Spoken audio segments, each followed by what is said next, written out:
नमस्कार दोस्तों, मैं धर्मेंद्र वर्मा मेरा घर मेरा स्कूल में आपका बहुत बहुत स्वागत करता हूं। जैसा कि आपके सभी के पास कक्षा 8 की जो मार्च वाली वर्कशीट है दोस्तों, वो आपके पास आ गई होगी।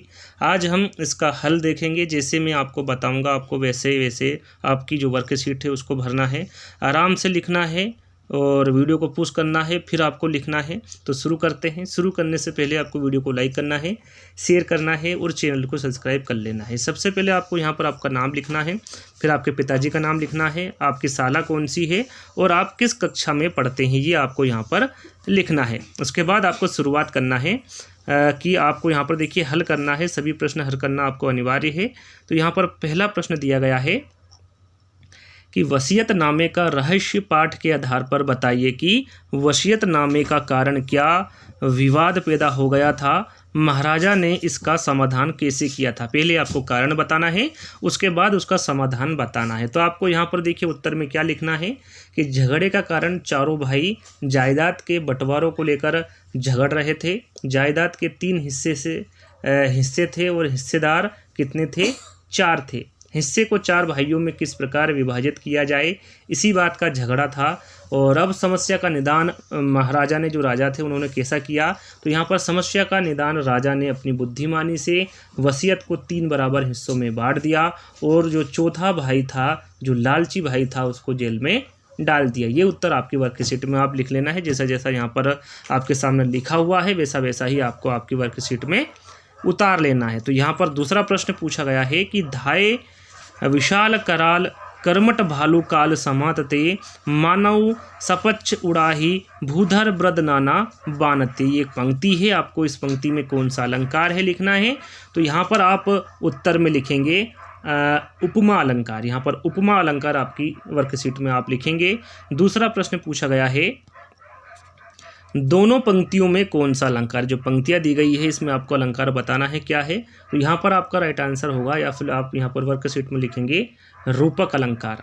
तीसरा प्रश्न पूछा गया है इसी में कि इस पंक्तियों में आए किसी एक अलंकार के आधार पर उसके उपमेय, उपमान, साधारण धर्म और वाचक शब्द को उदाहरण सहित लिखिए। जो मैंने आपको पंक्ति अभी हाल ही में पढ़कर सुनाई है, उसमें आपको उपमेय बताना है, उपमान बताना है, साधारण धर्म और वाचक शब्द को बताना है उदाहरण सहित। तो जैसे मैं आपको यहाँ पर बता रहा हूँ वैसा ही आप वर्कशीट में लिख लीजिएगा। यहाँ पर उपमेय होगा बंदर और भालू, उपमान यहाँ पर काल होगा, साधारण धर्म भयंकर होगा और वाचक यहाँ पर काल समान होगा। यहाँ पर जैसा मैं आपको बता रहा हूँ आपकी वर्कशीट में भर लीजिएगा। तो यहाँ पर अगले प्रश्न की ओर बढ़ेंगे। अगला प्रश्न आपकी वर्कशीट में दिया गया है बहादुर बेटा पाठ में दी गई घटनाओं में कौन सी घटना को रोका जा सकता था। बाढ़ जैसे प्राकृतिक प्रकोपों की सूची बताइए। यदि आपको उनमें से किसी प्रकोप के बारे में जानकारी है तो उसके बारे में लिखिए। पहले आपको देखिए जो घटना है उसको कैसे रोका जा सकता था, इसके बारे में आपको बताना है। उसके बाद में बाढ़ जैसे प्राकृतिक प्रकोपों की सूची बतानी है और उसके बाद आपको जिस प्रकोप के बारे में आपको जानकारी है उसके बारे में आपको बताना है। तो सबसे पहले आप उत्तर में लिखेंगे कि बहादुर बेटा पाठ के आधार पर बाढ़ को तो नहीं रोका जा सकता, लेकिन बाढ़ से हुई जनधन की हानि को रोका जा सकता है। और यहाँ पर देखिए सूची के बारे में पूछा गया है, तो आप यहाँ पर प्राकृतिक प्रकोपों की सूची बना सकते हैं, जैसे कि बाढ़, चक्रवात, तूफान, भूकंप, महामारी और ओलावृष्टि। ये सभी क्या है? ये प्राकृतिक आपदाएं हैं या फिर प्राकृतिक प्रकोप है। अब यहाँ पर पूछा गया है कि प्रकोपों के बारे में आपको जिसकी जानकारी है उसके बारे में लिखना है। तो आप यहाँ पर बाढ़ के बारे में लिख सकते हैं कि जब बाढ़ आती है तो गांव के गांव बह जाते हैं, सैकड़ों आदमी मर जाते हैं, जानवरों की तो इसमें गिनती ही नहीं होती है, फसल बर्बाद हो जाती है और कई प्रकार के रोग हो जाते हैं। ये आप इसका आंसर लिख सकते हैं। अगला प्रश्न यहाँ पर दे रखा है नन्हा सत्याग्रही पाठ में मोहन ने किस घटना के विरोध में सत्याग्रह का मार्ग अपनाया था? क्या उसका सत्याग्रह करना ठीक था? इस बारे में अपने विचार कारण सहित लिखिए। यहाँ पर अपने विचार आपको लिखना है। तो यहाँ पर आप लिख सकते हैं कि मोहन को बेवजह चाटा मारने के कारण उनसे सत्याग्रह का मार्ग अपनाया, उसने सत्याग्रह का मार्ग अपनाया और मोहन का सत्याग्रह करना ठीक था। ये आप इस प्रश्न का उत्तर लिख सकते हैं। 5वां प्रश्न अपने मित्र को एक पत्र लिखिए जिसमें आपने कोरोना महामारी के दौरान क्या क्या किया, संपूर्ण वर्ष स्कूल गए बगैर भी आपने अपनी पढ़ाई कैसे की तथा आपका मूल्यांकन आपके शिक्षक ने कैसे किया। आपको यहाँ पर एक पत्र लिखना है। तो पत्र किस प्रकार से लिखेंगे, आपके सामने जो पत्र है आपको इसी प्रकार से लिखना है। आपके राइट में आपको जहाँ पर आप रहते हैं वो लिखना है, चाहे जैसे कि जहाँ पर लिखा हुआ विजयनगर, चाहे तो आप आपका मकान नंबर भी लिख सकते हैं। उसके बाद इंदौर मध्य प्रदेश, जहाँ पर भी आप रहते हैं वहाँ पर आप लिख सकते हैं। और जहाँ पर यहाँ आपको लेफ्ट में दिख रहा होगा प्रीमित्र से आपको शुरुआत करना है कि मैं और मेरा परिवार स्वस्थ और सकुशल है। आशा करता हूँ आप और आपका परिवार भी सकुशल होंगे। इस वर्ष कोरोना काल में हम विद्यालय तो नहीं जा सके, लेकिन इस वर्ष मेरी पढ़ाई ऑनलाइन वीडियो के माध्यम से तथा वर्कशीट के माध्यम से, मोहल्ला क्लास के माध्यम से चल रही है तथा शिक्षक द्वारा मेरा मूल्यांकन वर्कशीट दक्षता पुस्तक के माध्यम से किया गया है। मैं आशा करता हूं कि आपने भी अपने इस महामारी की ऑनलाइन टाइम का सदुपयोग किया होगा। फिर आप आपका नाम लिख सकते हैं, आपका प्रिय मित्र रवि। इतना आपको इस प्रश्न का आंसर लिखना है। चलिए अगले प्रश्न में पूछा गया है, छठे प्रश्न में पूछा गया है,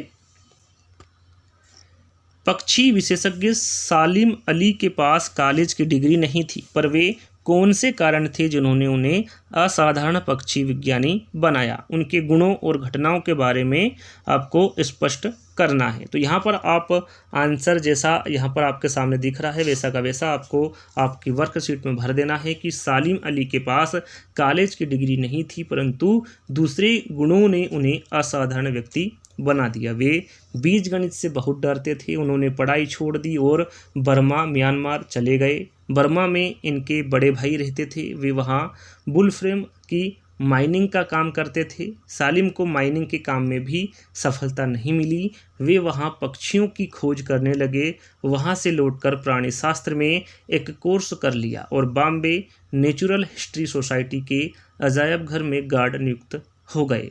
वे अब इसका उच्च प्रशिक्षण लेने के लिए जर्मनी चले गए। लौट कर आए तब तक उनकी नौकरी भी चली गई। वे वर्ड वॉचिंग का काम जरूर करते थे। उन्होंने वर्ड वॉचिंग के अध्यक्ष के परिणाम को प्रकाशित किया, जिससे उन्हें पक्षी विज्ञान में प्रसिद्धि मिली। उन्होंने विलुप्त पक्षियों की खोज की। इन कामों ने उन्हें असाधारण बना दिया। यहाँ पर आप इस प्रश्न का आंसर लिख सकते हैं। चलिए सातवां प्रश्न है, गीता का मर्म पाठ के अनुसार अर्जुन ने इंद्र से अपनी विद्या का उपयोग किन किन कार्यों के लिए करने को कहा था। इस प्रसंग का महाराज आनंदपाल और पंडित के ऊपर क्या प्रभाव पड़ा, लिखिए। इसका आंसर आपको क्या लिखना है आपके वर्कशीट में। तो यहाँ पर आपको लिखना है, अर्जुन ने इंद्र से अपनी विद्या का उपयोग सत्य व न्याय की रक्षा करने, दुष्टों का दमन करने, असहायों की सहायता करने, नारी की रक्षा करने, निर्बल को सबल बनाने तथा धर्म की रक्षा करने के लिए कहा था। जब महायोगी विशाख के मुंह से राजा आनंदपाल ने अर्जुन और इंद्र से संबंधित प्रसंग सुना तो उसके मन में हलचल मच गई। उन्हें लगा कि राजा के रूप में उनका कार्य जन कल्याण होना चाहिए, राजभोग की लिप्सा नहीं। उनके मन में वैराग्य भाव जागृत हो गया। उन्होंने अपना संपूर्ण राजपाट गीता का मर्म सुनाने वाले पंडित गोवर्ण को देने की इच्छा व्यक्त की। यहाँ पर आप इसका आंसर इस प्रकार से लिख सकते हैं। तो यहाँ पर आठवां प्रश्न है, कोलकाता अधिवेशन के बाद गांधी जी शांति निकेतन क्यों गए थे। सहायक वाचन कक्षा 8 के अनुसार शांति निकेतन के वातावरण को लिखिए। यहाँ पर आपको इसका आंसर लिखना है कि जब कांग्रेस अधिवेशन प्रारंभ हुआ, जब उन्होंने अपनी बात कहने के लिए अध्यक्ष से समय मांगा, अध्यक्ष ने उन्हें केवल 5 मिनट दिए। इतने कम समय में वे अफ्रीका के भारतीय की समस्या पर पर्याप्त प्रकाश न डाल सके। इस बात से उनको बड़ी निराशा हुई और गांधी जी कोलकाता अधिवेशन के बाद शांति निकेतन गए थे। तो इसका आंसर आप अपनी वर्कशीट में इस प्रकार से लिख सकते हैं। तो यहाँ पर अगले प्रश्न की ओर बढ़ेंगे। निम्नलिखित वाक्यांशों के लिए एक शब्द लिखिए। जो आपको वाक्यांश दिख रहे हैं इसके लिए आपको एक शब्द लिखना है। जो बिना वेतन लिए काम करता हो इसका उत्तर आपको लिखना है अवैतनिक। जो मार्गदर्शन करता हो इसका उत्तर आपको लिखना है मार्गदर्शन। तीसरा है जहां पानी के जहाज आकर ठहरते हैं तो इसका आंसर आपको लिखना है, उत्तर लिखना है बंदरगाह। चौथा है जो पक्षियों से प्रेम करता हो उसे क्या कहेंगे एक शब्द में, तो उसे पक्षी प्रेमी कहेंगे। पक्षियों के संबंध में विशेष ज्ञान रखने वाले को क्या कहेंगे, तो उसे पक्षी विज्ञानी कहेंगे। तो यहाँ पर शुरू में आपका पक्षी प्रेमी आएगा और दूसरों में पक्षी विज्ञानी आंसर आएगा। चलिए, वकालत करने वाले को क्या कहेंगे, तो वकालत करने वाले को हम क्या कहेंगे, वकील कहेंगे। तो यहाँ पर उत्तर में आप वकील लिख दीजिएगा। तो यहाँ पर अगला प्रश्न है, बौद्धिक तीव्रता, अथक कार्य क्षमता, गहन संवेदनशीलता और विचारों की स्पष्टता उनके व्यक्तित्व के विशेष गुण थे।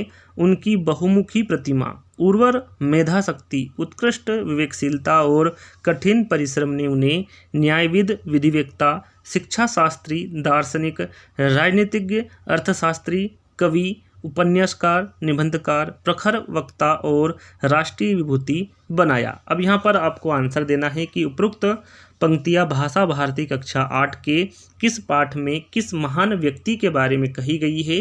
तो यहाँ पर आप उत्तर लिखिएगा कि उपरोक्त पंक्तियाँ भाषा भारती कक्षा 8 के 23 पाठ में महान विभूति दानवीर डॉक्टर हरि सिंह गौर के बारे में कही गई है। यहाँ पर आपको ये लिखना है। चलिए, इसी में आपको देखिए उपरोक्त पंक्तियों में आए उपसर्ग और प्रत्यय शब्द छांटकर लिखना है। यहाँ पर एक तरफ उपसर्ग लिखना है और दूसरी तरफ प्रत्यय वाले शब्द को लिखना है। तो सबसे पहले उपसर्ग वाले कॉलम में देखिएगा क्या क्या यहाँ पर लिखना होगा आपको। अक्षय, उपकुलपति, सपूत और सहर्ष आपको उपसर्ग वाले कॉलम में लिखना है।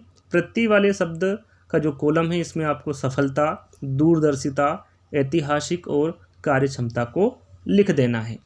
तो यहाँ पर आपका ये उपसर्ग वाले शब्द और प्रत्यय वाले शब्द पूर्ण हो जाएंगे। तो यहाँ पर अगला प्रश्न दिया हुआ है, यहाँ पर अब आपको प्रोजेक्ट कार्य करना है। प्रोजेक्ट कार्य में क्या दिया है, अपने क्षेत्र में प्रचलित कहावतों को संग्रहित कीजिए और उनमें से किन्हीं 10 कहावतों को लिखिए। यहाँ पर देखिए आपको 10 कहावतों को लिखना है, प्रोजेक्ट तैयार करना है। तो किस प्रकार आप 10 कहावत को लिखेंगे। नाच ना जाने आंगन टेढ़ा, जिसकी लाठी उसकी भैंस, अंधों में काना राजा, अधगल गगरी झलकत जाए, आम के आम गुठलियों के दाम, ऊंची दुकान फीका पकवान, कहाँ राजा भोज कहाँ गंगू तेली, ना रहेगा बांस ना बजेगी बांसुरी, अंधेरी नगरी चौपट राजा और काला अक्षर भैंस बराबर। ये 10 कहावत है। इन 10 कहावत को आपको अपनी वर्कशीट में लिख देना है।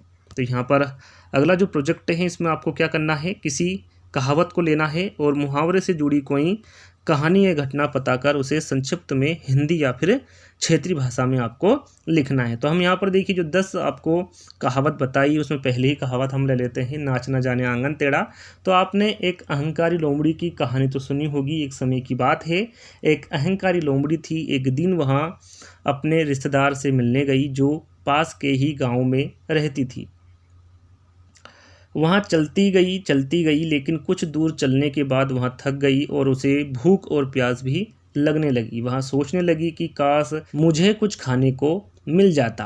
तभी उसे अंगूरों की एक बेल दिखाई दी। उसने बेल पर लगे अंगूर देखकर सोचा कि ये अंगूर बहुत रस भरे और स्वादिष्ट लग रहे हैं। वहाँ उन अंगूरों को खाने के लिए ऊपर की ओर कूदी, लेकिन अंगूरों की ऊंचाई तक नहीं पहुंच सकी क्योंकि अंगूर बहुत ऊंचाई पर लटक रहे थे। उसने फिर से एक बार कोशिश की लेकिन फिर भी असफल रही। फिर लोमड़ी की समझ में आया कि अंगूर तो ऊंचाई पर लगे हैं और वहां तक पहुंचना उसके लिए मुश्किल है। फिर भी वहां यह कहकर वहां से चली कि अंगूर तो खट्टे हैं। इसके साथ उसने यह भी कहा कि कच्चे अंगूर में क्यों खाऊं। उसने अंगूरों पर एक और इल्ज़ाम लगाया कि ये अंगूर तो सड़े गले, आधे खाए हुए और अस्वच्छ है, इसलिए मुझे यहाँ से जाना चाहिए। यहाँ कहकर वहाँ से वो चली गई। तो यहाँ पर देखिए किसी ने कहा है कि जब इंसान कुछ कर नहीं पाता है या जो प्राप्त करना है उसे पा नहीं सकता